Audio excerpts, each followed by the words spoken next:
ವಿಮೋಚನ ಕಾಂಡ ಅಧ್ಯಾಯ 4. ಅದಕ್ಕೆ ಮೋಶೆ, ಚಿತ್ತೈಸು, ಅವರು ನನ್ನನ್ನು ನಂಬದೆ ನನ್ನ ಮಾತಿಗೆ ಕಿವಿಗೊಡದೆ ಹೋದಾರು. ಯೆಹೋವನು ನಿನಗೆ ಕಾಣಿಸಿಕೊಂಡೇ ಇಲ್ಲವೆಂದು ಹೇಳಾರು ಎನ್ನಲು ಯೆಹೋವನು ಅವನನ್ನು, ಅದೇನು ನಿನ್ನ ಕೈಯಲ್ಲಿರುವುದು ಎಂದು ಕೇಳಿದನು. ಅವನು, ಇದು ಕೋಲು ಅಂದನು. ಯೆಹೋವನು ಅವನಿಗೆ, ಅದನ್ನು ನೆಲದಲ್ಲಿ ಬಿಸಾಡು ಎಂದು ಹೇಳಿದನು. ನೆಲದಲ್ಲಿ ಬಿಸಾಡುತ್ತಲೇ ಅದು ಹಾವಾಯಿತು. ಮೋಶೆ ಅದಕ್ಕೆ ಭಯಪಟ್ಟು ಓಡಿ ಹೋದನು. ಯೆಹೋವನು ಅವನಿಗೆ, ನಿನ್ನ ಕೈ ಚಾಚಿ ಅದರ ಬಾಲವನ್ನು ಹಿಡಿ ಎಂದು ಹೇಳಿದನು. ಹಿಡಿದಾಗ ಅದು ಕೋಲಾಯಿತು. ಆಗ ಯೆಹೋವನು ಅವನಿಗೆ, ಇದರಿಂದ ಅವರು ತಮ್ಮ ಪಿತೃಗಳಾದ ಅಬ್ರಹಾಮ, ಇಸಾಕ, ಯಾಕೋಬರ ದೇವರಾಗಿರುವ ಯೆಹೋವನು ನಿನಗೆ ಕಾಣಿಸಿದ್ದು ನಿಜ ಎಂಬುದನ್ನು ನಂಬುವರು ಎಂದು ಹೇಳಿದನು. ಮತ್ತೆ ಯೆಹೋವನು ಅವನಿಗೆ, ನಿನ್ನ ಕೈಯನ್ನು ಉಡಿಯಲ್ಲಿ ಇಟ್ಟುಕೋ ಎಂದು ಹೇಳಿದನು. ಅವನು ಉಡಿಯಲ್ಲಿ ಇಟ್ಟುಕೊಂಡು ಹೊರಗೆ ತೆಗೆಯಲು ಅದು ತೊನ್ನು ಹತ್ತಿ ಹಿಮದಂತೆ ಬೆಳ್ಳಗಾಗಿತ್ತು. ಯೆಹೋವನು ಅವನಿಗೆ, ನಿನ್ನ ಕೈಯನ್ನು ತಿರುಗಿ ಉಡಿಯಲ್ಲಿ ಸೇರಿಸು ಎಂದು ಹೇಳಿದನು. ಅವನು ಅದನ್ನು ತಿರುಗಿ ಉಡಿಯಲ್ಲಿ ಸೇರಿಸಿ ತೆಗೆದು ನೋಡಿದಾಗ ಅದು ಉಳಿದ ಮೈಯಂತೆ ಆಗಿತ್ತು. ಆಗ ಯೆಹೋವನು ಅವನಿಗೆ, ಅವರು ನಿನ್ನನ್ನು ನಂಬದೆ ಮೊದಲನೇ ಮಹತ್ಕಾರ್ಯವನ್ನು ತಿರಸ್ಕರಿಸಿದರೂ ಎರಡನೆಯದನ್ನು ಲಕ್ಷ್ಯವಿಟ್ಟು ನಂಬುವರು.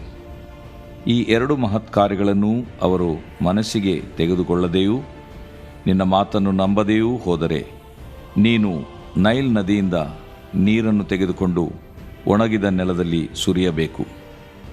ಆಗ ನೆಲದಲ್ಲಿ ಸುರಿದ ನೀರು ರಕ್ತವಾಗುವುದು ಎಂದು ಹೇಳಿದನು.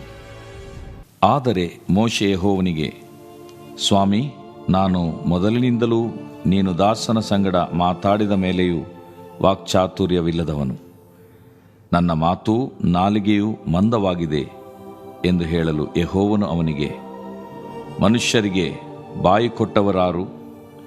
ಒಬ್ಬನು ಮೂಕನಾಗಿ, ಮತ್ತೊಬ್ಬನು ಕಿವುಡನಾಗಿ, ಒಬ್ಬನು ಕಣ್ಣುಳ್ಳವನಾಗಿ, ಮತ್ತೊಬ್ಬನು ಕಣ್ಣಿಲ್ಲದವನಾಗಿ ಇರಬೇಕೆಂದು ನೇಮಿಸಿದವರಾರು? ಯೆಹೋವನಾಗಿರುವ ನಾನಲ್ಲವೇ? ಹೀಗಿರುವುದರಿಂದ ನೀನು ಹೊರಟು ಹೋಗು. ನಾನು ನಿನ್ನ ಬಾಯಿಗೆ ಸಹಾಯವಾಗಿದ್ದು ನೀನು ಮಾತಾಡಬೇಕಾದದ್ದನ್ನು ಬೋಧಿಸುವೆನು ಎಂದು ಹೇಳಿದನು. ಅದಕ್ಕೆ ಮೋಶೆ, ಸ್ವಾಮಿ, ಈ ಕಾರ್ಯಕ್ಕೆ ಬೇರೊಬ್ಬನನ್ನು ನೇಮಿಸಬೇಕು ಎನ್ನಲು ಯೆಹೋವನು ಅವನ ಮೇಲೆ ಕೋಪಗೊಂಡು, ನಿನ್ನ ಅಣ್ಣನಾಗಿರುವ ಲೇವಿಯನಾದ ಆರೋನನಿದ್ದಾನಲ್ಲ, ಅವನು ಚೆನ್ನಾಗಿ ಮಾತಾಡಬಲ್ಲವನೆಂದು ನನಗೆ ಗೊತ್ತದೆ. ಅವನೇ ನಿನ್ನನ್ನು ಎದುರುಗೊಳ್ಳುವುದಕ್ಕೆ ಬರುತ್ತಾನೆ, ನಿನ್ನನ್ನು ಕಂಡು ಸಂತೋಷಿಸುವನು. ನೀನು ಅವನ ಸಂಗಡ ಮಾತಾಡಿ ಹೇಳಬೇಕಾದ ಮಾತುಗಳನ್ನು ಅವನಿಗೆ ತಿಳಿಸಬೇಕು. ನಿನ್ನ ಬಾಯಿಗೂ ಅವನ ಬಾಯಿಗೂ ಸಹಾಯವಾಗಿದ್ದು ನೀವು ಮಾಡಬೇಕಾದದ್ದನ್ನು ಬೋಧಿಸುವೆನು. ಅವನೇ ನಿನಗೋಸ್ಕರ ಜನರ ಸಂಗಡ ಮಾತಾಡುವನು. ಅವನು ನಿನಗೆ ಬಾಯಂತಿರುವನು, ನೀನು ಅವನಿಗೆ ದೇವರಂತಿರುವೆ. ಇದಲ್ಲದೆ ಈ ಕೋಲನ್ನು ಕೈಯಲ್ಲಿ ತೆಗೆದುಕೊಂಡು ಹೋಗಬೇಕು. ಇದರಿಂದಲೇ ಆ ಮಹತ್ಕಾರ್ಯಗಳನ್ನು ಮಾಡುವಿ ಅಂದನು. ಆಮೇಲೆ ಮೋಶೆ ತನ್ನ ಮಾವನಾದ ಇತ್ರೋನನ ಬಳಿಗೆ ಹಿಂತಿರುಗಿ ಬಂದು, ಅಪ್ಪಣೆಯಾದರೆ ನಾನು ಐಗುಪ್ತ ದೇಶದಲ್ಲಿರುವ ಸ್ವಜನರ ಬಳಿಗೆ ತಿರುಗಿ ಹೋಗಿ ಅವರು ಜೀವದಿಂದಿದ್ದಾರೋ ಏನೋ ನೋಡುವೆನು ಎಂಬುದಾಗಿ ಅವನಿಗೆ ಹೇಳಲು ಇತ್ರೋನನು, ನೀನು ಹೋಗಿ ಬರಬಹುದು ಅಂದನು. ಮಿದ್ಯಾನ್ ದೇಶದಲ್ಲಿ ಯೆಹೋವನು ಮೋಶೆಗೆ, ನೀನು ಐಗುಪ್ತ ದೇಶಕ್ಕೆ ತಿರುಗಿ ಹೋಗು, ನಿನ್ನ ಪ್ರಾಣವನ್ನು ತೆಗೆಯಬೇಕೆಂದಿದ್ದವರೆಲ್ಲರೂ ಸತ್ತು ಹೋದರು ಎಂದು ಹೇಳಿದ್ದರಿಂದ ಮೋಶೆ ತನ್ನ ಹೆಂಡತಿಯನ್ನೂ ಮಕ್ಕಳನ್ನು ಕತ್ತೆಯ ಮೇಲೆ ಹತ್ತಿಸಿ ಕರೆದುಕೊಂಡು ಐಗುಪ್ತ ದೇಶಕ್ಕೆ ಹೊರಟು ಹೋದನು. ಅವನು ದೇವದಂಡವನ್ನು ಕೈಯಲ್ಲಿ ತೆಗೆದುಕೊಂಡನು. ಯೆಹೋವನು ಮೋಶೆಗೆ ಇಂತೆಂದನು, ನೀನು ಐಗುಪ್ತ ದೇಶಕ್ಕೆ ತಿರುಗಿ ಬಂದಾಗ ನಾನು ನಿನಗೆ ತೋರಿಸಿಕೊಟ್ಟ ಮಹತ್ಕಾರ್ಯಗಳನ್ನೆಲ್ಲ ಫರೋಹನ ಮುಂದೆ ಮಾಡಬೇಕು. ಆದರೂ ನಾನು ಅವನ ಹೃದಯವನ್ನು ಕಠಿಣಪಡಿಸುವೆನಾದ್ದರಿಂದ ಅವನು ಜನರನ್ನು ಹೋಗಗೊಡಿಸುವುದಿಲ್ಲ. ಆದ ಕಾರಣ ನೀನು ಫರೋಹನಿಗೆ, ಇಸ್ರಾಯೇಲ್ ಜನವು ನನಗೆ ಚೊಚ್ಚಲ ಮಗನಂತೆ ಇದೆ ಎಂದು ತಿಳಿದುಕೋ. ನನ್ನ ಮಗನು ನಿನ್ನ ದೇಶದಿಂದ ಹೊರಟು ನನ್ನನ್ನು ಆರಾಧಿಸುವುದಕ್ಕೆ ಅವನಿಗೆ ಅಪ್ಪಣೆ ಕೊಡಬೇಕು. ಅದಕ್ಕೆ ನೀನು ಒಪ್ಪದೆ ಹೋದರೆ ನಾನು ನಿನಗಿರುವ ಚೊಚ್ಚಲ ಮಗನನ್ನು ಸಾಯಿಸುವೆನೆಂದು ಯೆಹೋವನು ಹೇಳುತ್ತಾನೆಂದು ತಿಳಿಸಬೇಕು. ಹೋಗುವ ದಾರಿಯಲ್ಲಿ ಮೋಶೆ ಛತ್ರದಲ್ಲಿದ್ದಾಗ ಯೆಹೋವನು ಅವನೆದುರಿಗೆ ಬಂದು ಅವನ ಪ್ರಾಣವನ್ನು ತೆಗೆಯಬೇಕೆಂದಿದ್ದನು. ಹೀಗಿರುವಾಗ ಚಿಪ್ಪೋರಳು ಕಲ್ಲಿನ ಚೂರಿಯಿಂದ ತನ್ನ ಮಗನಿಗೆ ಸುನ್ನತಿ ಮಾಡಿ ಮೋಶೆಗೆ, ನೀನು ನನಗೆ ರಕ್ತಧಾರೆಯಿಂದಾದ ಮದಲಿಂಗನಾದಿ ಎಂದು ಹೇಳಿ ಕತ್ತರಿಸಿದ್ದನ್ನು ಅವನ ಪಾದಗಳಿಗೆ ಮುಟ್ಟಿಸಲು ಯೆಹೋವನು ಅವನನ್ನು ಉಳಿಸಿದನು. ಆಕೆ ಸುನ್ನತಿಯ ನಿಮಿತ್ತವೇ ನೀನು ನನಗೆ ರಕ್ತಧಾರೆಯಿಂದಾದ ಮದಲಿಂಗನು ಎಂಬ ಮಾತನ್ನು ಹೇಳಿದಳು. ಇದಲ್ಲದೆ ಯೆಹೋವನು ಆರೋನನಿಗೆ, ನೀನು ಮೋಶೆಯನ್ನು ಎದುರುಗೊಳ್ಳುವುದಕ್ಕೆ ಅರಣ್ಯಕ್ಕೆ ಹೊರಟು ಹೋಗು ಎಂದು ಹೇಳಲಾಗಿ, ಅವನು ಹೋಗಿ ದೇವರ ಬೆಟ್ಟದಲ್ಲೇ ಅವನನ್ನು ಎದುರುಗೊಂಡು ಮುದ್ದಿಟ್ಟನು. ಆಗ ಮೋಶೆ ತನ್ನನ್ನು ಯೆಹೋವನು ಯಾವ ಮಾತುಗಳನ್ನು ಹೇಳುವುದಕ್ಕೆ ಕಳುಹಿಸಿದನೋ, ಯಾವ ಮಹತ್ಕಾರ್ಯಗಳನ್ನು ಮಾಡುವುದಕ್ಕೆ ಆಜ್ಞಾಪಿಸಿದನೋ ಅವುಗಳನ್ನೆಲ್ಲ ಆರೋನನಿಗೆ ತಿಳಿಸಿದನು. ತರುವಾಯ ಮೋಶೆ ಆರೋನರು ಹೋಗಿ ಇಸ್ರಾಯೇಲ್ಯರ ಹಿರಿಯರನ್ನೆಲ್ಲ ಕೂಡಿಸಿದರು. ಯೆಹೋವನು ಮೋಶೆಗೆ ಹೇಳಿದ ಮಾತುಗಳನ್ನೆಲ್ಲ ಆರೋನನು ಅವರಿಗೆ ತಿಳಿಸಿ, ಜನರ ಮುಂದೆ ಆ ಮಹತ್ಕಾರ್ಯಗಳನ್ನು ಮಾಡಲು ಜನರು ನಂಬಿದರು. ಯೆಹೋವನು ತಮ್ಮನ್ನು ಕಟಾಕ್ಷಿಸಿ ತಮ್ಮ ದುರವಸ್ಥೆಯನ್ನು ಮನಸ್ಸಿಗೆ ತೆಗೆದುಕೊಂಡನೆಂಬುದನ್ನು ಇಸ್ರಾಯೇಲರು ಕೇಳಿದಾಗ ತಲೆಬಾಗಿ ನಮಸ್ಕರಿಸಿದರು.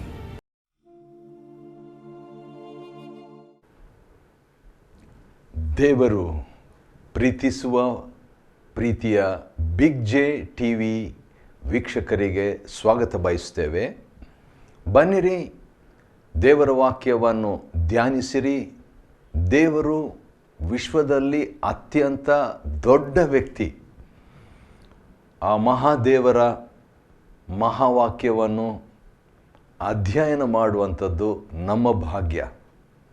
ಕೀರ್ತನೆ 119, 89ನೇ ವಚನದಲ್ಲಿ ಏನಂತ ಬರೆದಿದೆ? ನಿನ್ನ ವಾಕ್ಯವು ಯೆಹೋವನೇ ಪರಲೋಕದಲ್ಲಿ ನಿತ್ಯವಾಗಿ ಸ್ಥಾಪಿಸಲ್ಪಟ್ಟಿದೆ ಅಂತ. ಹಾಗಾದರೆ ಪರಲೋಕಕ್ಕೆ ಹೋದ ಮೇಲೆ ಕೂಡ ನಮಗೆ ಬೈಬಲ್ ಇರ್ತದೆ, ದೇವರ ವಾಕ್ಯ ಇರ್ತದೆ. ದೇವರ ವಾಕ್ಯವನ್ನು ನಾವು ಅಧ್ಯಯನ ಮಾಡಿಕೊಳ್ತೇವೆ, ಧ್ಯಾನಿಸ್ತೇವೆ. ಅಲ್ಲಿ ಕೂಡ ದೇವರ ವಾಕ್ಯ ನಮಗೆ ಜೊತೆಯಾಗಿ ಸಂಗಾತಿಯಾಗಿ ಇರುವಂಥದ್ದಾಗಿದೆ. ಪರಲೋಕ ಹೋದ ಮೇಲೆ ಅಲ್ಲ, ಭೂಲೋಕದಲ್ಲಿರುವಾಗಲೇ ಆ ಪರಲೋಕದ ವಾಕ್ಯವನ್ನು ಧ್ಯಾನಿಸುವಂಥದ್ದು ಎಷ್ಟು ಒಳ್ಳೆಯದು, ಎಷ್ಟು ಭಾಗ್ಯಕರವಾದದ್ದು, ಮತ್ತು ಅದು ದೇವರ ಚಿತ್ತಾನುಸಾರವಾದದ್ದು. ಇಂದಿನ ನಮ್ಮ ಅಧ್ಯಯನ ವಿಮೋಚನಕಾಂಡ 4ನೇ ಅಧ್ಯಾಯ, the book of Exodus chapter 4. 3ನೇ ಅಧ್ಯಾಯದಲ್ಲಿ ಯಾವ ರೀತಿಯಾಗಿ ದೇವರು ಮೋಶೆ ಅಂದರೆ ಎಳೆಯಲ್ಪಟ್ಟವನು, ಸೆಳೆಯಲ್ಪಟ್ಟವನು, ಒನ್ ಹೂ ವಾಸ್ ಡ್ರಾನ್. ಈ ಮೋಶೆ ಎಂಬಂಥ ವ್ಯಕ್ತಿ ದೇವರ ಕಡೆಗೆ ಯಾವ ರೀತಿಯಾಗಿ ಸೆಳೆಯಲ್ಪಟ್ಟನು, ಎಳೆಯಲ್ಪಟ್ಟನು ಅಂತ ನಾವು 3ನೇ ಅಧ್ಯಾಯದಲ್ಲಿ ನೋಡ್ತೇವೆ.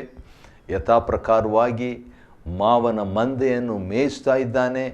ಮೇಯಿಸುತ್ತಿರುವಾಗ ಯಾವಾಗಲೂ ನೋಡಿದಂಥ ಆ ಒಂದು ಮುಳ್ಳಿನ ಪೊದೆಯಲ್ಲಿ ಬೆಂಕಿ ಇರುವಂಥದ್ದು, ಜ್ವಾಲೆ ಇರುವಂಥದ್ದು ನೋಡಿ, ಆ ಮರ, ಆ ಪೊದೆ ಸುಟ್ಟು ಹೋಗದೇ ಇರುವಂಥದ್ದನ್ನು ನೋಡಿ ಅವನಿಗೆ ಆಶ್ಚರ್ಯವಾಗಿ ಹತ್ತಿರ ಬಂದಾಗ ದೇವರು ಅವನೊಂದಿಗೆ ಮಾತನಾಡಿ ಅವನನ್ನು ಸೇವೆಗೆ ಕರೀತಾನೆ. ಪ್ರಥಮ ಬಾರಿಯಾಗಿ ದೇವರೊಂದಿಗೆ ಮುಖಾಮುಖಿಯಾದಂಥ ಭೇಟಿ, ಎನ್ಕೌಂಟರ್. ಈ ಮೋಶೆ ದೇವರು ಭೂಮಿಯಲ್ಲಿ ಆ ಕಾಲದಲ್ಲಿ ಅತ್ಯಂತ ಭಕ್ತಿವಂತನಾದ ವ್ಯಕ್ತಿ ಮೋಶೆಯಾಗಿದ್ದನು, ನಂಬಿಗಸ್ತನಾಗಿದ್ದನು. ಮಾವನ ಮಂದೆಯನ್ನು ಮೇಯಿಸ್ತಾ ಇದ್ದನು. ಮಾವನ ಮನೆಯಲ್ಲಿ ಒಂದಿನ ಇರೋದು, ಒಂದು ವಾರ ಇರೋದು, ಒಂದು ತಿಂಗಳಿರೋದು ಕಷ್ಟ ಅನ್ನಿಸ್ತದೆ ಕೆಲವರಿಗೆ. ಆದರೆ ಮೋಶೆ ವರ್ಷಾನುಗಟ್ಟಲೆ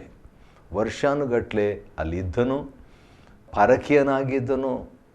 ಅರಮನೆಯಿಂದ ಮಾವನ ಮನೆಗೆ ಬರುವಂಥ ಒಂದು ಅನುಭವ ಮೋಶೆಗಾಯಿತು. ಅಲ್ಲಿ ಕೂಡ ದೇವರು ಮೋಶೆಯನ್ನು ಮುರಿದನು, ತನ್ನ ಸೂಚಿತಕ್ಕೆ ಅನುಸಾರವಾಗಿ ಸಿದ್ಧಪಡಿಸಿದನು. ಯಾಕಂತೇಳಿದ್ರೆ ತನ್ನ ಮಹಾಸೇವೆಗೆ ಅವನನ್ನು ಕರಿಬೇಕಂತ ಹೇಳ್ಬಿಟ್ಟು ಆ ಮಹಾನ್ ವ್ಯಕ್ತಿಯಾಗಿ ದೇವರು ಅವನನ್ನು ರೂಪಿಸಿದನು. God made a leader or a great servant out of Moses. ನಾನು ಅಬ್ರಾಮ್, ಇಸಾಕ್, ಯಾಕೋಬರ ದೇವರು ಅಂತ ಹೇಳ್ಬಿಟ್ಟು ಕರೆದು ದೇವರು ಇರುವಾತನೇ ಆಗಿದ್ದೇನೆ ಅಂತ ಹೇಳ್ಬಿಟ್ಟು ತನ್ನ ಹೆಸರನ್ನು ಹೇಳ್ತಾನೆ, ಹೋಗ್ಬಿಟ್ಟು ಇಸ್ರಾಯೇಲ್ರ ಹಿರಿಯರಿಗೆ ಹೋಗಿ ಹೇಳು, ಫರೋಹನು ತನ್ನ ಹೃದಯವನ್ನು ಕಠಿಣಪಡಿಸಿಕೊಂಡು ನಿಮ್ಮನ್ನು ಕಳಿಸೋದಿಲ್ಲ.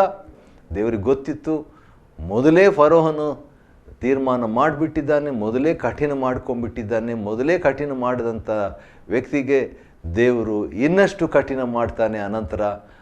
ಆದರೂ ಕೂಡ ಅದ್ಭುತಗಳನ್ನು, ಸೂಚಕ ಕಾರ್ಯಗಳನ್ನು, ಬಾಧೆಗಳನ್ನು ಅನುಮತಿಸುವುದರಿಂದ ಆ ಫರೋಹನು ಹೋಗ್ರಿ ಅಂತ ನಿಮ್ಮನ್ನು ಕಳಿಸ್ಕೊಡ್ತಾನೆ. ಅದಕ್ಕಿಂತ ಮುಂಚಿತವಾಗಿ ನೀವು ಬೆಳ್ಳಿ, ಬಂಗಾರ, ವಸ್ತ್ರಗಳನ್ನು ಐಗುಪ್ತರಿಂದ ನೀವು ತಕ್ಕೊಡ್ರಿ ಅಂತ ಹೇಳ್ತಾನೆ.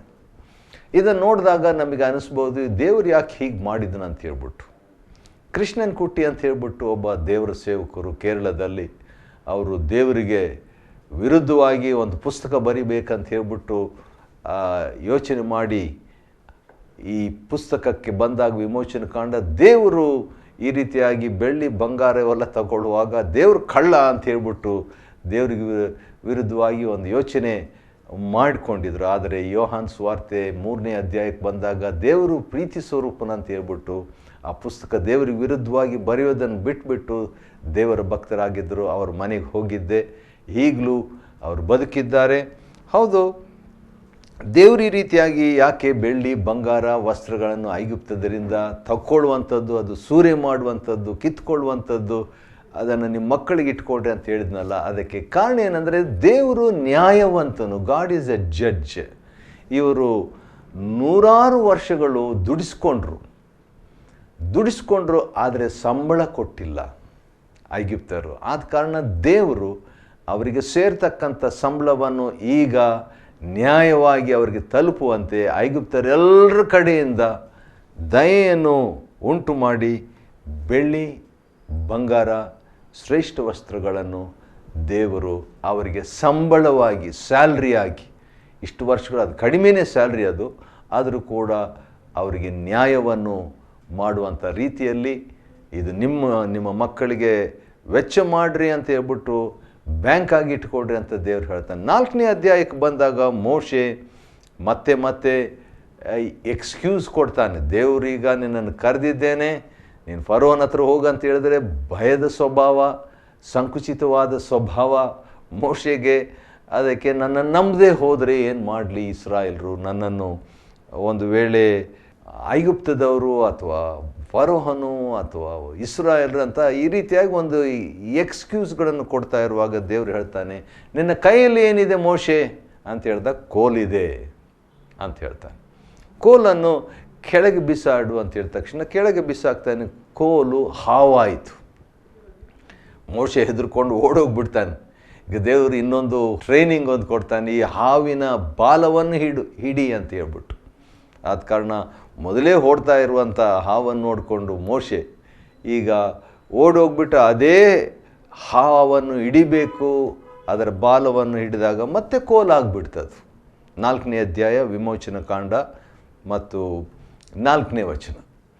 ಕಡೆಗೆ ಅದು ಒಂದು ಅದ್ಭುತ, ಇದನ್ನು ನೋಡಿ ಆದರೂ ನಂಬಲಿ ಎಂಬುದಾಗಿ.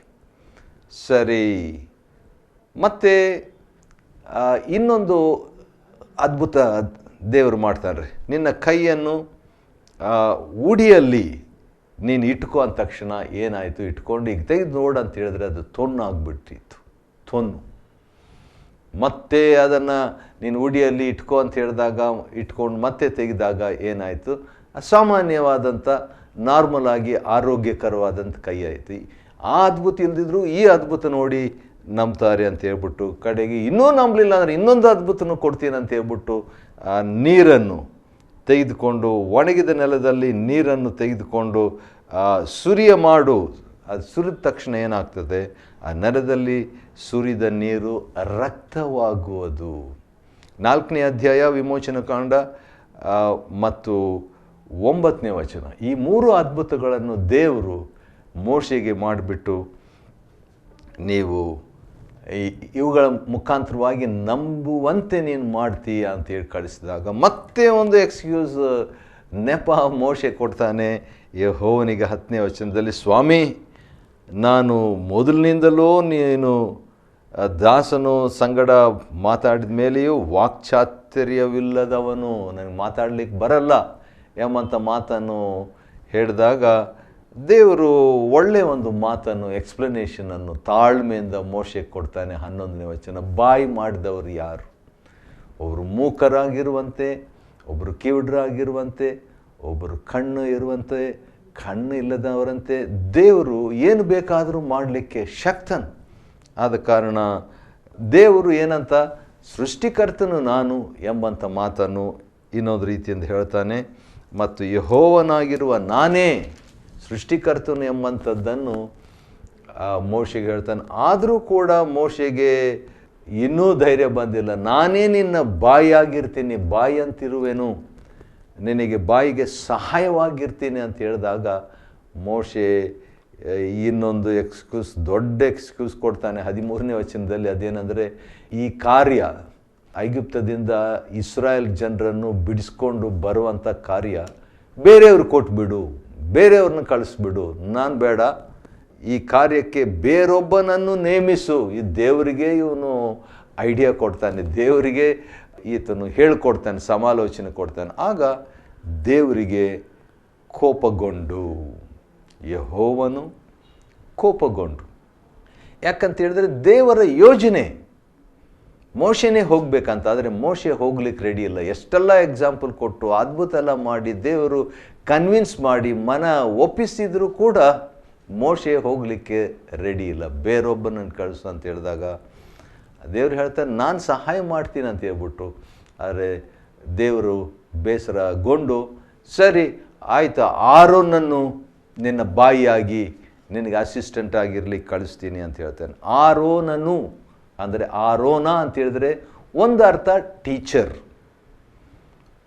ಗುರು, ಬೋಧಕನು, ಉಪಾಧ್ಯಾಯನ ಅಂತ ಒಂದು ಅರ್ಥ ಆರೋನನಂದರೆ. ಇನ್ನೊಂದು ಅರ್ಥ ಆರೋನಂದರೆ ಮೇಲಕ್ಕೆ ನಡೆಸುವವನು, ಮೇಲಕ್ಕೆ ಹತ್ತಿಸುವವನು, ಅಥವಾ ಪರ್ವತ ಹತ್ತಿಸುವವನು ಅಂತ ಕೂಡ ಒಂದು ಅರ್ಥ ಇದೆ ಆರೋನ್ ಅಂತ. ಆರೋನನನ್ನು ನಾನು ನಿನಗೆ ಸಹಾಯವಾಗಿ ನಾನು ಕೊಡ್ತೇನೆ, ನಿನ್ನ ಅಣ್ಣನಾಗಿರುವ ಆರೋನನು ಅಂತ ಹೇಳಿಬಿಟ್ಟು ದೇವರು ವಿಮೋಚನಕಾಂಡ 4ನೇ ಅಧ್ಯಾಯ 14ನೇ ವಚನದಲ್ಲಿ ಮೋಶೆಗೆ ದೇವರು ನೋಡ್ರಿ ಎಷ್ಟು ಅಡ್ಜಸ್ಟ್ ಮಾಡಿಕೊಂಡು, ಎಷ್ಟು ಸಹಕರಿಸಿ ತನ್ನ ದಾಸನಾದಂಥ ಮೋಶೆಯೊಂದಿಗೆ ಆತನು ಬಿಟ್ಟುಕೊಡ್ತಾನೆ. ಮೋಶೆ ಕೊನೆಗೆ ಆಯಿತು ಅಂತ, ನಿನ್ನ ಬಾಯಿ ಅಂತಿರುವನು, ನಿನ್ನ ಜನರ ಸಂಗಡ ಆರೋನು, ನೀನು ಅವನಿಗೆ ದೇವರಂತಿರುವಿ ಎಂಬಂಥ ಒಂದು ಸ್ವಲ್ಪ ಎನ್ಕರೇಜ್ ಮಾಡಿ. ಯಾಕಂತ ಹೇಳಿದ್ರೆ ಆರೋನ್ನೇ ಮಾತಾಡೋದು ಬೇಡ, ನೀನು ಅವನಿಗೆ ದೇವರ ಹಾಗೆ ಗೈಡೆನ್ಸು, ಮಾರ್ಗದರ್ಶನವನ್ನು ಕೊಡುವಿ ಅಂತ ಹೇಳ್ಬಿಟ್ಟು 17ನೇ ವಚನದಲ್ಲಿ ವಿಮೋಚನಕಾಂಡ 4ನೇ ಅಧ್ಯಾಯ, ಇದಲ್ಲದೆ ಈ ಕೋಲನ್ನು ಕೈಯಲ್ಲಿ ತೆಗೆದುಕೊಂಡು ಹೋಗಬೇಕು, ಇದರಿಂದಲೇ ಮಹತ್ ಕಾರ್ಯಗಳನ್ನು ಮಾಡಬೇಕು. ಮೋಶೆ ಈ ಕೋಲನ್ನು ಅನೇಕ ಬಾರಿ ಉಪಯೋಗ ಮಾಡಿದ್ದಾನೆ, ವರ್ಷಾನುಗಟ್ಟಲೆ ಆ ಕೋಲನ್ನು ಯೂಸ್ ಮಾಡಿದ್ದಾನೆ.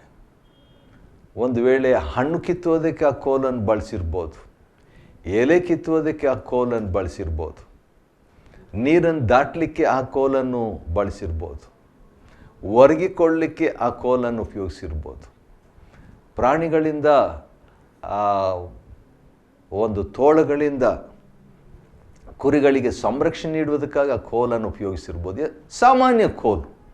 ಆದರೆ ದೇವರು ನಡೆಸುವಿಕೆ ಬಂದಾಗ ಸಾಮಾನ್ಯ ಕೋಲು ಏನಾಯಿತು, ಅದ್ಭುತ ಕೋಲಾಯಿತು.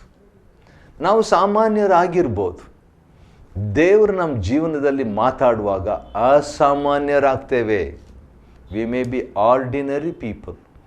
When God speaks into our lives we become extraordinary. ಮೋಶೆಗೆ ಆ ಕೋಲಿನ ಮೂಲಕವಾಗಿ ಅವತ್ತು ದೇವರು ತೋರಿಸಿಕೊಟ್ಟದ್ದು ಅದೇ. ಮತ್ತು ಅದಾದ ನಂತರ ಇತ್ರೋನ ಬಳಿಗೆ ಹಿಂದಿರುಗಿ ಬಂದು, ಅಪ್ಪಣೆಯಾದರೆ ನಾನು ಐಗುಪ್ತ ದೇಶದಲ್ಲಿರುವ ನನ್ನ ಸ್ವಜನರ ಬಳಿಗೆ ತಿರುಗಿ ಹೋಗ್ತೇನಂತ ಮಾವನ ಪರ್ಮಿಷನ್ನು ತಗೊಂಡು ಹೋಗ್ತಾನೆ. ಮಿದ್ಯಾನ್ ದೇಶದಲ್ಲಿ ಯೆಹೋವನು ಮೋಶೆಗೆ ನೀನು ಐಗುಪ್ತ ದೇಶಕ್ಕೆ ಹಿಂದಿರುಗಿ ಹೋಗಬೇಕಂತ ಹೇಳ್ತಾನೆ.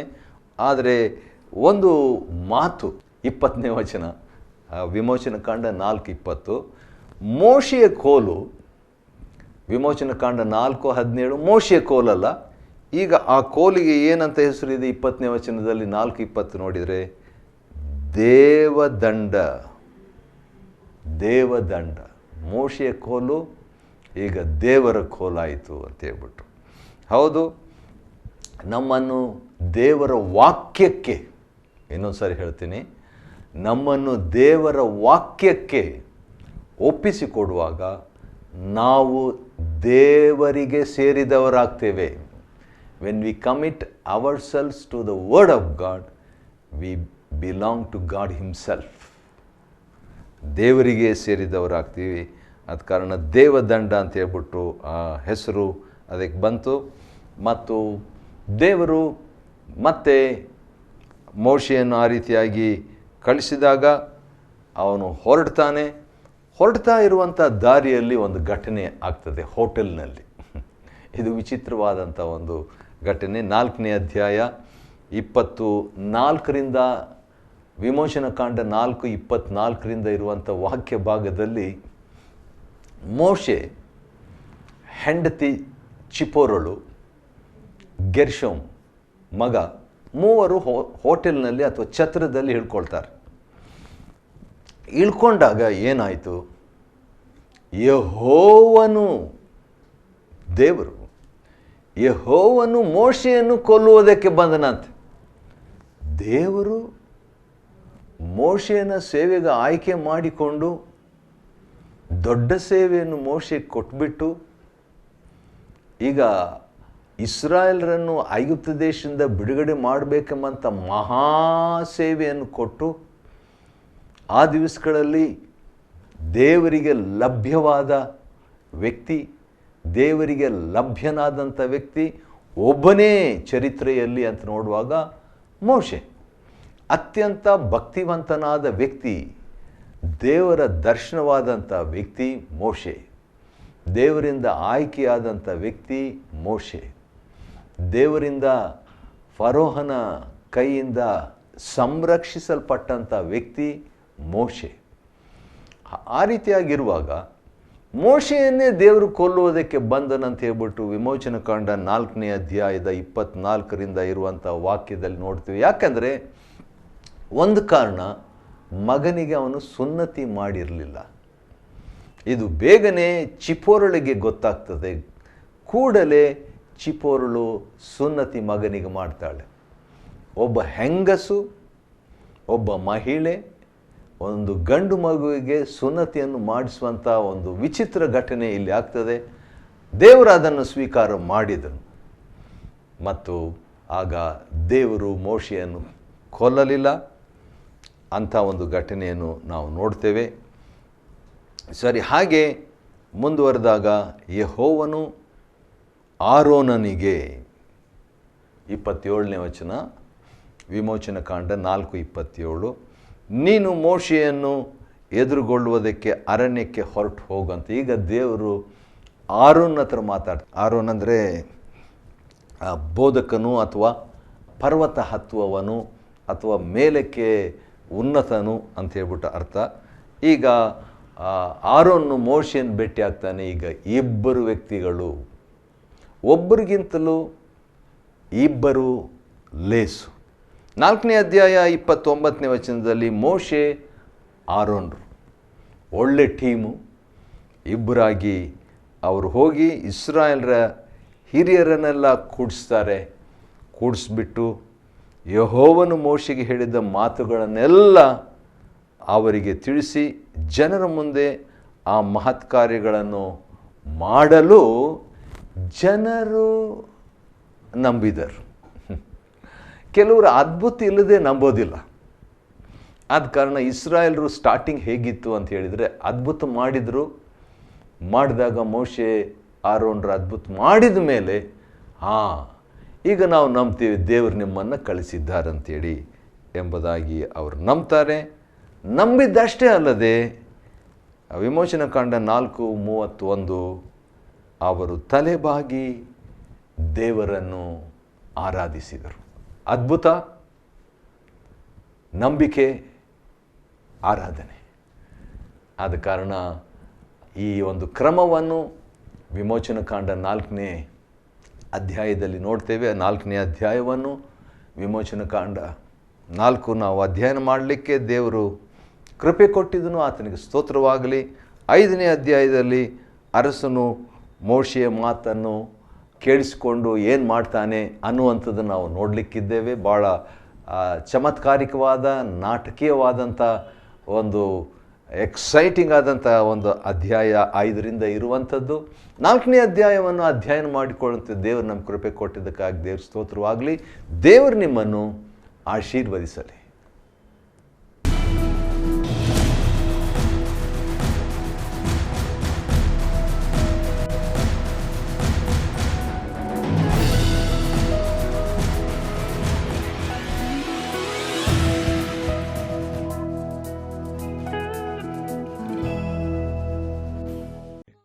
Chapter 4. And Moses answered and said, But behold, they will not believe me, nor hearken unto my voice, for they will say, The Lord hath not appeared unto thee. And the Lord said unto him, What is that in thine hand? And he said, A rod. And he said, Cast it on the ground. And he cast it on the ground, and it became a serpent. And Moses fled from before it. And the Lord said unto Moses, Put forth thine hand, and take it by the tail. And he put forth his hand, and caught it, and it became a rod in his hand, that they might believe that the Lord God of their fathers, the God of Abraham, the God of Isaac, and the God of Jacob, hath appeared unto thee. And the Lord said furthermore unto him, Put now thine hand into thy bosom. And he put his hand into his bosom, and when he took it out, behold, his hand was leprous as snow. And he said, Put thine hand into thy bosom again. And he put his hand into his bosom again, and plucked it out of his bosom, and behold, it was turned again as his other flesh. And it shall come to pass, if they will not believe thee, neither hearken to the voice of the first sign, that they will believe the voice of the latter sign. And it shall come to pass, if they will not believe also these 2 signs, neither hearken unto thy voice, that thou shalt take of the water of the river, and pour it upon the dry land. And the water which thou takest out of the river shall become blood upon the dry land. And Moses said unto the Lord, O my Lord, I am not eloquent, neither heretofore, nor since thou hast spoken unto thy servant, but I am slow of speech, and of a slow tongue. And the Lord said unto him, Who hath made man's mouth? Or who maketh the dumb, or deaf, or the seeing, or the blind? Have not I, the Lord? Now therefore go, and I will be with thy mouth, and teach thee what thou shalt say. And he said, O my Lord, send, I pray thee, by the hand of him whom thou wilt send. And the anger of the Lord was kindled against Moses, and he said, Is not Aaron the Levite thy brother? I know that he can speak well. And also, behold, he cometh forth to meet thee, and when he seeth thee, he will be glad in his heart. And thou shalt speak unto him, and put words in his mouth, and I will be with thy mouth, and with his mouth, and will teach you what ye shall do. And he shall be thy spokesman unto the people, and he shall be, even he shall be to thee instead of a mouth, and thou shalt be to him instead of God. And thou shalt take this rod in thine hand, wherewith thou shalt do signs. And Moses went and returned to Jethro his father-in-law, and said unto him, Let me go, I pray thee, and return unto my brethren which are in Egypt, and see whether they be yet alive. And Jethro said to Moses, Go in peace. And the Lord said unto Moses in Midian, Go, return into Egypt, for all the men are dead which sought thy life. And Moses took his wife and his sons, and set them upon an ass, and he returned to the land of Egypt. And Moses took the rod of God in his hand. And the Lord said unto Moses, When thou goest to return into Egypt, see that thou do all those wonders before Pharaoh which I have put in thine hand. But I will harden his heart, that he shall not let the people go. And thou shalt say unto Pharaoh, Thus saith the Lord, Israel is my son, even my firstborn. And I say unto thee, Let my son go, that he may serve me. And if thou refuse to let him go, behold, I will slay thy son, even thy firstborn. And it came to pass by the way in the inn, that the Lord met him, and sought to kill him. Then Zipporah took a sharp stone, and cut off the foreskin of her son, and cast it at his feet, and said, Surely a bloody husband art thou to me. So he let him go. Then she said, A bloody husband thou art, because of the circumcision. And the Lord said to Aaron, Go into the wilderness to meet Moses. And he went and met him in the mount of God, and kissed him. Then Moses told Aaron all the words of the Lord who had sent him, and all the signs which he had commanded him. And Moses and Aaron went and gathered together all the elders of the children of Israel. And Aaron spake all the words which the Lord had spoken unto Moses, and did the signs in the sight of the people. And the people believed. And when they heard that the Lord had visited the children of Israel, and that he had looked upon their affliction, then they bowed their heads and worshipped.